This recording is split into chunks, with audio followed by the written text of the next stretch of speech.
বিসমিল্লাহির রহমানির রহিম। আসসালামু আলাইকুম।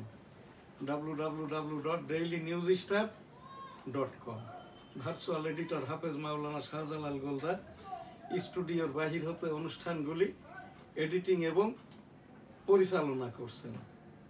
হাফেজ মাওলানা রিফাত আহমেদ ক্যামেরার পিছন হতে অনুষ্ঠানটি পরিচালনা করছেন। আমি এম শাহজান আলী গোলদার 1971 সালের রণাঙ্গনের 265 দিনের মুক্তিযোদ্ধা ডেমোক্রেটিক বাংলাদেশ সংগঠনের প্রতিষ্ঠাতা, আহ্বায়ক এবং বর্তমান প্রেসিডেন্ট।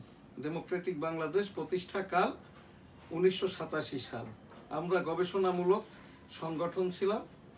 ইসি কর্তৃক সুযোগ দেওয়ার কারণে 20 এপ্রিলের ভিতরে আমরাও ডেমোক্রেটিক বাংলাদেশ রাজনৈতিকভাবে নিবন্ধনের জন্য ইসি বরাবর আবেদনটা করব। বৈষম্য বিরোধী ছাত্র আন্দোলনের উপরে আমরা 10টি প্রোগ্রাম করেছি। এখনো আমাদের এই জনসচেতনতায় প্রচারণামূলক অনুষ্ঠান করে চলেছি এবং 1971 সালের মুক্তিযোদ্ধাদের মর্যাদা সেটেলমেন্ট বিষয়ক অনুষ্ঠান করছি। আজ সেই 1971 সালের এইরকম 17ই মার্চও তখন ওই প্রাইমারি স্কুলে পড়তাম। আমার বাড়িটা বেনাপোল সিটির গোলদা সিটিতে।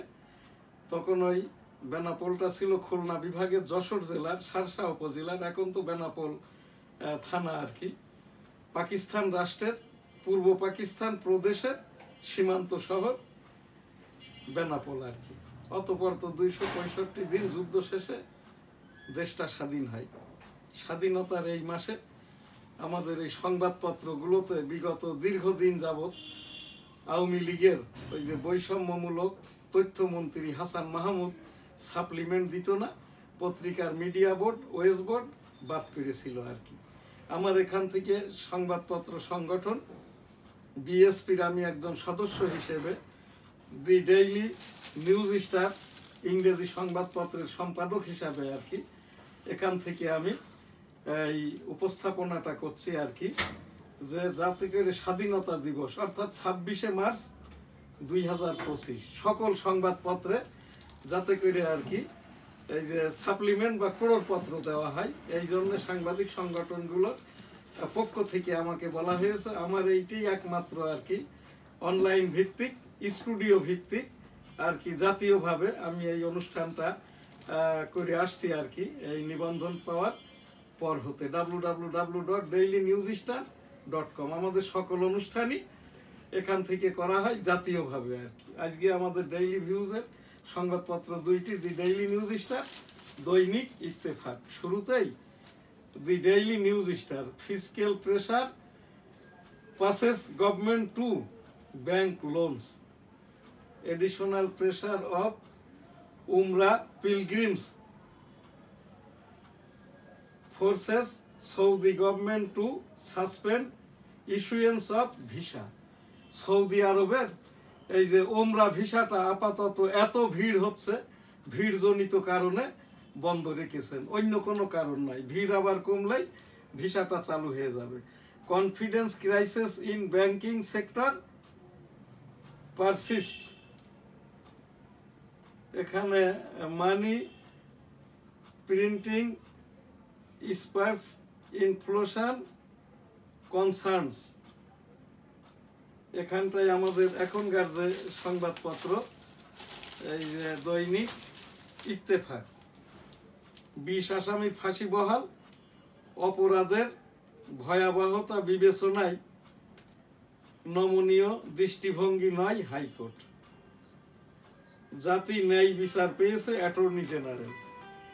অ্যাটর্নি জেনারেলকে নয়, আমি একজন ছোটখাটো আইনজীবী হিসাবে 1988 সাল হতে আমি এই যে মাননীয় হাইকোর্টে রাজস্ব বিষয়ক মামলাগুলো করে থাকি। চলমান মামলা হোক, মামলা রায় হোক, বা যে বিষয়টাই হোক, এই জাতি ন্যায় বিচার পেয়েছে অ্যাটর্নি জেনারেল। অ্যাটর্নি জেনারেল আমাদের দেশের কোনো পীর মুরিদও নন, ইনি কোনো পায়াস ম্যানও নন, ইনি কোনো আমাদের এই যে রাষ্ট্রপতির মতো করেই জাতি ন্যায় বিচার পেয়েছে অ্যাটর্নি জেনারেল।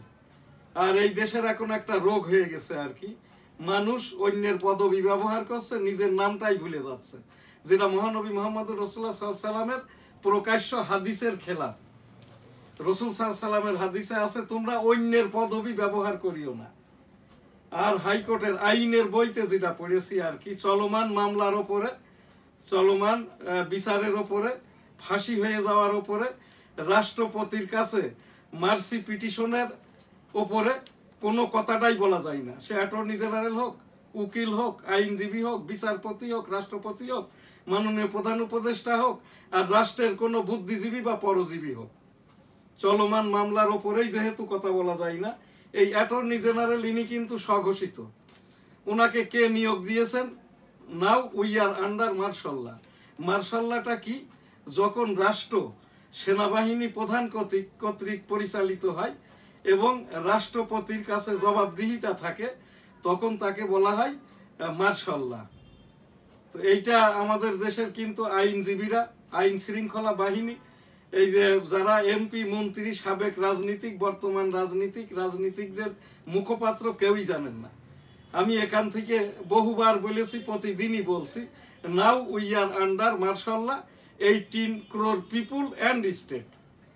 অর্থাৎ এখানটাই আর কি ইতিমধ্যে ওই যে জামাতের সভাপতি শফিকুর রহমানকে সামরিক আইন প্রশাসক ডেকে বলে দিয়েছেন আর কি, যে ওই পিলখানার ব্যাপারে তারা এই যে সমাবেশ করতে চেয়েছিল, আমরা এখানটা সুষ্ঠু সুন্দর ভোট করে দিয়ে বেড়াকে ফেরত যাব, তারপরে আপনারা আপনাদের রাজনীতি কথা বলবেন, আপনাদের কথা বলবেন। এনএসটিভির টেবিল থেকে আমি শাহজাহান আলী গোলদার 1971 সাল থেকেই উপস্থাপনা করে চলেছি, যার কাজটা সে করেন। রাজনীতি করলে রাজনীতি করেন, মুখপত্রগিরি করেন, মুখপত্রগিরি করলে এমপি ক্যান্ডিডেট হবেন না, এমপি হলে মন্ত্রী হবেন না, মন্ত্রী হলে দলীয় কথাবার্তা বলবেন না। আর এখন উপদেষ্টাদের জন্য যেটা আমি এখান থেকে বলে চলেছি, উপদেষ্টা যারা নিজেরা এনজিওর কাজটাও করছেন, আবার আমাদের উপদেশ দিচ্ছেন, রাষ্ট্রের কাজ করছেন, কমিশনারগণ, আপনারা এখানটা থেকেই নিজেদের কাজটা যদি করেন আবার আমাদের উপদেশ দেন, তাহলে সকলেই এই যে আপনাদের সম্মানিত টাকাটা দিলেও আমি শাহজাহান আলী গোলদার, আমার ট্যাক্সের টাকা, আমার এই বাড়ি ভাড়ার থেকে ট্যাক্সের টাকা, এই টাকাটা দিয়ে আপনি আপনার কাজও করবেন, আবার দেশের এই আমাদের কাজ করছেন বলে প্রতারণা করছেন, এই জায়গাটাই আর কি আমার টাকার অংশটুক আমি আপনাদেরকে দেব না। যেমনটা আমি গণভবনের 18 কোটির 1 ভাগ আমার, আমি ওখানটা থেকে ছাড়ি নাই। এই যে যেটা এখানকার বঙ্গবন্ধু মেমোরিয়াল ট্রাস্ট, বঙ্গবন্ধু জাদুঘর, এটা এখন আমাদের 18 কোটি জনগণের। এই জায়গাটাইও কিন্তু 1981 সালের পর আর কি তৎকালীন আওয়ামী লীগ সভাপতি এই যে বঙ্গবন্ধু মেমোরিয়াল ট্রাস্ট অর্থাৎ 32কে এখানে 18 কোটি জনগণের সম্পদ হেরিটেজ করে দিয়েছে। ওই টঙ্গিপাড়ায় যেটা বঙ্গবন্ধুর মেমোরি সৌধ আর গণভবন, তো আমাদের 18 কোটি জনগণের। তো কাজেই এই জায়গাটা থেকে এই জায়গাগুলোর ওপরে আমি কিন্তু যথাসময়ে যথা উপযুক্ত জায়গায় অর্থাৎ মাননীয় প্রধান বিচারপতি বরাবর অ্যানেক্সার আকারে আর কি উপস্থাপন করে রেখেছি। আমি এখান থেকে সবিনয়ে এই যে জাতি ন্যায় বিচার পেয়েছে অ্যাটর্নি জেনারেল, এই বিচারটা তো ইতিপূর্বেকার সরকারই ফাঁসি দিয়েছিল, এইটা হাইকোর্ট ফাঁসিটা বহাল রেখেছে।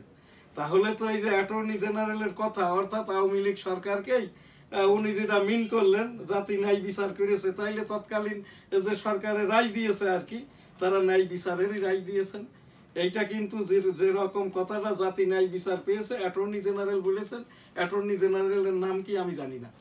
তো এই জায়গাটায় আমি উপস্থাপন করছি মাননীয় রাষ্ট্রপতি বরাবর, রাষ্ট্রপতির প্রজ্ঞাপনের মাধ্যমে হলেও যাতে করে চলমান বিচারের ওপরে, রায়ের ওপরে কেউ কথা না বলে, মাননীয় রাষ্ট্রপতি এইরকম একটি এসআরও বা প্রজ্ঞাপন জারি করবেন মর্মে আমি এখান থেকে উপস্থাপনা করলাম। বাংলাদেশ চীন সম্পর্ক নূতন উচ্চতায় নিতে চাই সরকার।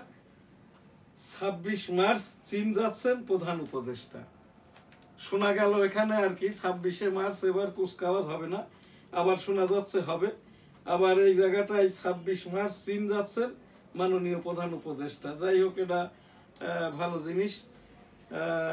রায় যাতে অতি দ্রুত কার্যকর হয় প্রত্যাশা আবরারের বাবার।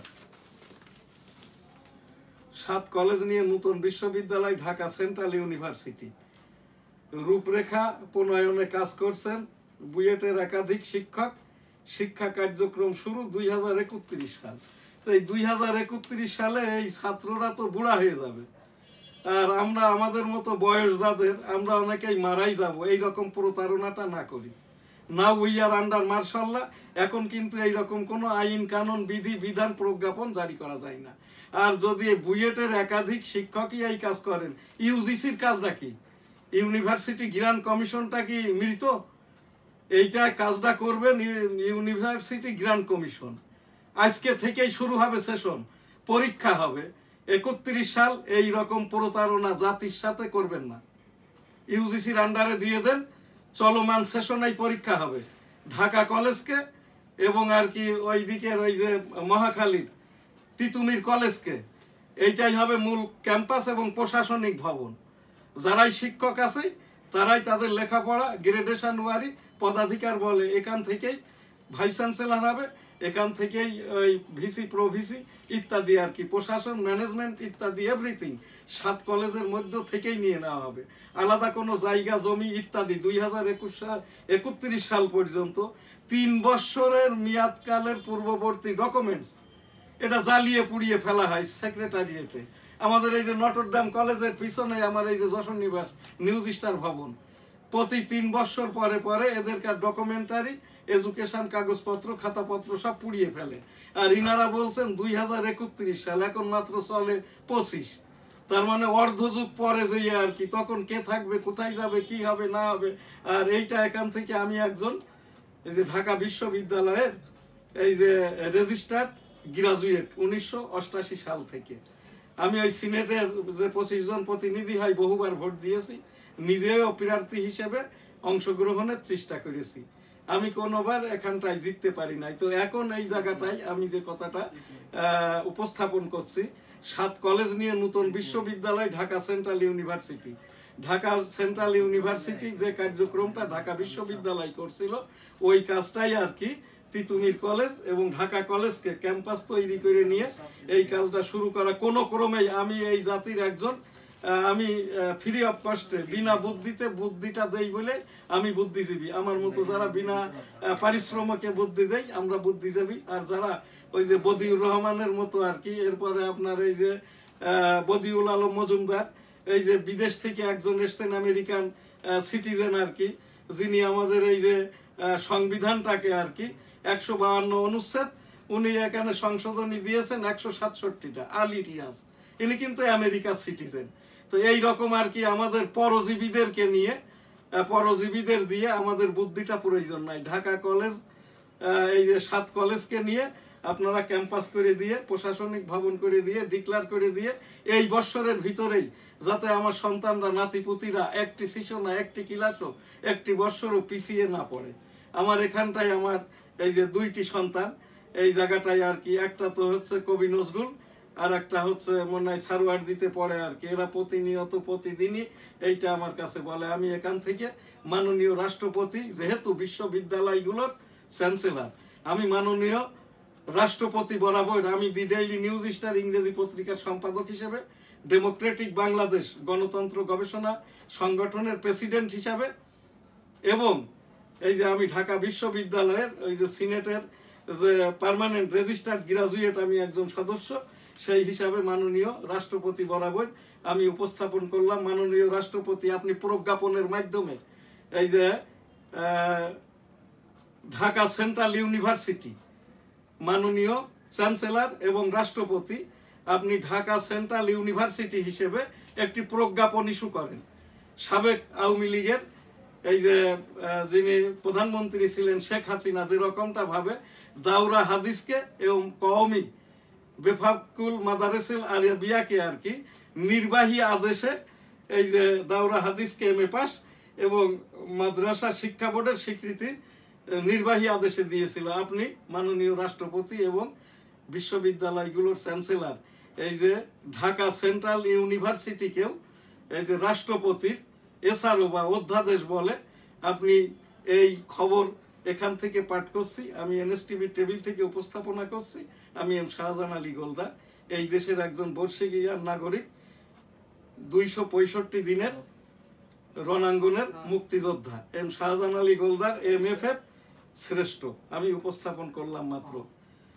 সমালোচনার নামে সময় ক্ষেপণের পথ বেছে নেন ইয়াহিয়া। এই যে মুক্তিযুদ্ধের সময় আন্তর্জাতিক মানের নির্বাচনে সহায়তা চাই ইউরোপিয়ান ইউনিয়ন। এইটা এখানকার আজকে ডেইলি ভিউজ শেষ করছি। এখন আমাদের যে প্রোগ্রাম হজ উমরা লাব্বাইক আল্লাহুম্মা লাব্বাইক লাব্বাইক লা শারিকা লাকা লাব্বাইক ইন্নাল হামদা ওয়ান নি'মাতা লাকাল মুলক লা শারিকা লাক। রব্বুল আলামিন পাক পরওয়ারদিগার বিশ্বের সকল মানুষকে একবার করে হজ উমরা করার তৌফিক দান করুন, আমিন। পীর মুরিদি এখন যে অনুষ্ঠান, আমার পীর সাহেব হুজুর মারা যাওয়ার পরে আমি এম শাহজাহান আলী গোলদার দায়িত্বপ্রাপ্ত এই যে পীর বা শিক্ষক, এখানে এই যে রমজান মাস উপলক্ষে ইস্তেগফার দরুদ